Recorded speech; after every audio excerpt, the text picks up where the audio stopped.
Pregnant ladies ಬೂದ್ ಕುಂಬಳಕಾಯಿ ತಿನ್ನೋದ್ರಿಂದ ಮಗುವಿನ ಬೆಳವಣಿಗೆ ತುಂಬಾ ಚೆನ್ನಾಗಾಗುತ್ತೆ. ಅದರಲ್ಲೂ ಬ್ರೈನ್ ಡೆವಲಪ್ಮೆಂಟ್ ಅಂತೂ ತುಂಬಾ ಚೆನ್ನಾಗಾಗುತ್ತೆ. ವಿಟಮಿನ್ಸು ಮಿನರಲ್ಸ್ ಎಲ್ಲ ಸಿಗುತ್ತೆ.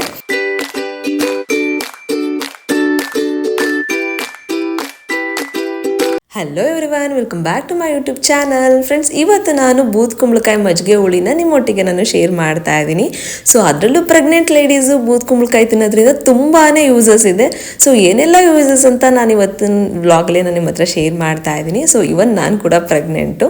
ನಾನು ಬೂದ್ ಕುಂಬಳಕಾಯಿನ ನಾನು ತುಂಬಾ ಯೂಸ್ ಮಾಡ್ತೀನಿ ಪ್ರೆಗ್ನೆನ್ಸಿ ಟೈಮಲ್ಲಿ. ಬಿಕಾಸ್ ರಿಚ್ ಇನ್ ಫೈಬರು ಮತ್ತು ಪ್ರೋಟೀನ್ ಇರುತ್ತೆ, ನಮಗೆ ಎಲ್ಲ ಒಂದು ವಿಟಮಿನ್ಸು ಕೂಡ ಸಿಗುತ್ತೆ. ಅದರಲ್ಲೂ ಮಗುವಿನ ಬೆಳವಣಿಗೆಗೆ ತುಂಬಾ ಹೆಲ್ಪ್ಫುಲ್ ಆಗುತ್ತೆ. ಈ ಒಂದು ಬೂದ್ ಕುಂಬಳಕಾಯಿ ಜ್ಯೂಸ್ ಆಗಿರ್ಬೋದು, ಅಥವಾ ಬೂದ್ ಕುಂಬಳಕಾಯಿ ಮಜ್ಜಿಗೆ ಹುಳಿ, ಬೂದ್ ಕುಂಬಳಕಾಯಿ ಹಲ್ವಾ, ತುಂಬಾ ವೆರೈಟೀಸ್ ಮಾಡಿಕೊಂಡು ನಾವು ತಿನ್ಬೋದು. ಪ್ರೆಗ್ನೆನ್ಸಿ ಟೈಮಲ್ಲಿ ತುಂಬಾ ಒಳ್ಳೆಯದು ಅಂತ ಹೇಳ್ಬೋದು.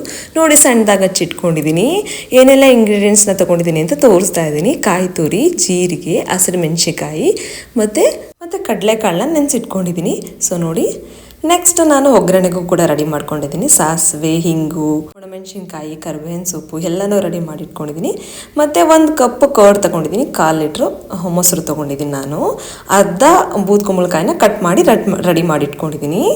ಸೊ ನೋಡಿ, ಇಷ್ಟು ಕೂಡ ರೆಡಿ ಮಾಡಿ ಇಟ್ಕೊಂಡಿದ್ದೀನಿ ನಾನು. ಫ್ರೆಂಡ್ಸ್, ಈ ಥರ ಒಂದು ಒಳ್ಳೆ ರೆಸಿಪಿನ ತಿನ್ನೋದ್ರಿಂದ ನಮಗೆ ಮಗುವಿನ ಬ್ರೈನ್ ಡೆವಲಪ್ಮೆಂಟ್ ಮೇಲೆ ತುಂಬಾ ಚೆನ್ನಾಗಿ ವರ್ಕ್ ಆಗುತ್ತೆ. ತುಂಬಾ ಚೆನ್ನಾಗಿ ಬ್ರೈನ್ ಡೆವಲಪ್ಮೆಂಟ್ ಕೂಡ ತುಂಬಾ ಚೆನ್ನಾಗಾಗುತ್ತೆ ಅಂತಲೇ ಹೇಳ್ಬೋದು. ಸೊ ನೋಡಿ, ಫಸ್ಟ್ ಕಾಯಿ ತುರಿ, ಹಸಿರು ಮೆಣಸಿಕಾಯಿ, ಜೀರಿಗೆ ಎಲ್ಲನೂ ಹಾಕ್ಕೊಂಡು ಕ್ಲೀನಾಗಿ ನೈಸಾಗಿ ಬ್ಲೆಂಡ್ ಮಾಡ್ಕೊತೀನಿ. ನೋಡಿ, ಫಸ್ಟು ಪೇಸ್ಟ್ ಮಾಡಿ ರೆಡಿ ಮಾಡ್ಕೊಂಬಿಡ್ತೀನಿ. ಫ್ರೆಂಡ್ಸ್, ಇವಾಗಿನ ಪ್ರೆಗ್ನೆನ್ಸಿ ಟೈಮಲ್ಲಿ ಎಲ್ಲ ಲೇಡೀಸು ತುಂಬಾ ಹೆಲ್ದಿಯಾಗಿ ಫುಡ್ನ ತೊಗೊಬೇಕು. ಬಿಕಾಸ್ ಮಗುವಿನ ಬ್ರೈನ್ ಡೆವಲಪ್ಮೆಂಟ್ ಆಗಿರ್ಬೋದು, ಮಗುವಿನ ಡೆವಲಪ್ಮೆಂಟ್ ಆಗಿರ್ಬೋದು, ತುಂಬಾ ಇಂಪಾರ್ಟೆಂಟ್ ಆಗಿರುತ್ತೆ. ಸೊ ನಾವು ಯಾವ ಥರ ಫುಡ್ನ ತೊಗೋತೀವಿ ಆ ಥರ ಮಕ್ಕಳು ಬೆಳವಣಿಗೆ ಚೆನ್ನಾಗಿರುತ್ತೆ. ಸೊ ನೆಕ್ಸ್ಟ್ ನಾನು ಏನು ಮಾಡ್ಕೊತಾ ಇದ್ದೀನಿ, ಬೂದ್ ಕುಂಬಳಕಾಯಿನ ಕಟ್ ಮಾಡಿ ಇಟ್ಕೊಂಡಿದ್ದೀವಿ, ಅದಕ್ಕೆ ಕರಿಬೇವಿನ ಸೊಪ್ಪು ಹಾಕ್ಕೊಂಡು ಸ್ವಲ್ಪ ನೀರು ಹಾಕ್ಕೊಂಡು ಬೇಯಿಸ್ಕೊತಾ ಇದ್ದೀನಿ.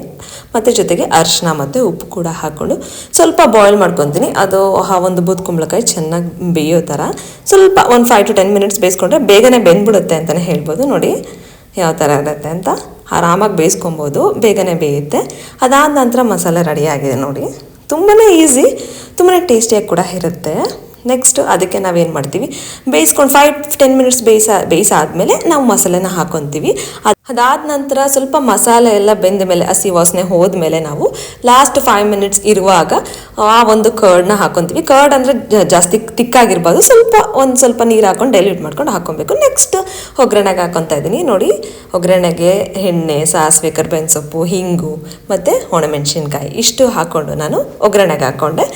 ಒಗ್ಗರಣೆ ಎಲ್ಲ ಹಾಕಾದ್ಮೇಲೆ ಬೂದ್ ಕುಂಬಳಕಾಯಿಗೆ ನಾನು ಒಗ್ಗರಣೆನ ಹಾಕೊತೀನಿ. ಸೊ ತುಂಬಾ ಚೆನ್ನಾಗಿರುತ್ತೆ, ತುಂಬಾ ಟೇಸ್ಟಿಯಾಗಿರುತ್ತೆ. ಅದೆಲ್ಲದಕ್ಕಿಂತ ಹೆಚ್ಚಾಗಿ ಪ್ರೆಗ್ನೆಂಟ್ ಲೇಡೀಸು ತುಂಬಾ ಹೆಲ್ದಿಯಾಗಿರೋದು ತುಂಬಾ ಇಂಪಾರ್ಟೆಂಟ್ ಆಗಿರುತ್ತೆ. ತಾಯಿಗಾಗಿರ್ಬೋದು, ಮಗುಗಾಗಿರ್ಬೋದು, ತುಂಬಾ ಹೆಲ್ತ್ ಚೆನ್ನಾಗಿರಬೇಕು. ನೋಡಿ, ಇದನ್ನು ನಾನು ರಾಗಿ ಮುದ್ದೆ ಜೊತೆಗೆ ತಿಂತಿದ್ದೀನಿ. ರಾಗಿ ಮುದ್ದೆ ತಿನ್ನೋದ್ರಿಂದ ತುಂಬಾ ಯೂಸಸ್ ಇದೆ. ಸ್ವಲ್ಪ ಅನ್ನದ ಜೊತೆಗೂ ತಿನ್ನೋದ್ರಿಂದ ತುಂಬಾ ಟೇಸ್ಟಿಯಾಗೂ ಕೂಡ ಇರುತ್ತೆ. ಇವತ್ತಿನ ವ್ಲಾಗ್ ಎಲ್ಲರಿಗೂ ಇಷ್ಟ ಆಯಿತು ಅಂತ ಭಾವಿಸ್ತೀನಿ.